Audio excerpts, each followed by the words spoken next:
Assalamualaikum warahmatullahi wabarakatuh. Alhamdulillah pada hari ini, hari Selasa, tanggal 12 Mei 2026, kita sudah di tempat di Kampung Riseh Tengah, tempat rencana pembangunan MCK Masjid Huntara, dan insyaAllah akan dibangun masjid yang tetap gitu. Jadi pembangunannya di lokasi sebelah ini.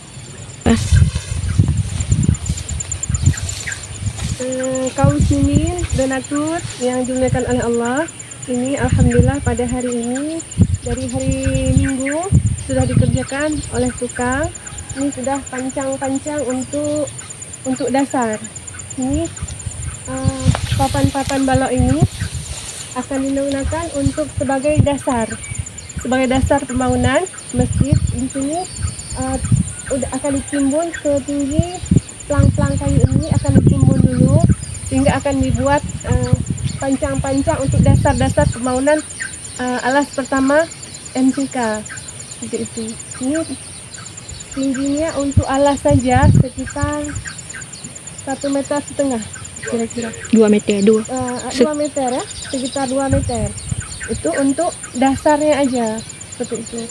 Dia akan sudah mulai pengerjaan tahap pertama, bukan tahap pertama ya, dari nol ini barangkali bisa disebut dari nol ya. Mohon doanya untuk para muslimin, semoga pekerjaan ini Allah ridhoi, dan insyaallah berdatangan lagi para donatur dan muslimin yang akan membantu untuk selesainya pekerjaan ini. Assalamualaikum warahmatullahi wabarakatuh.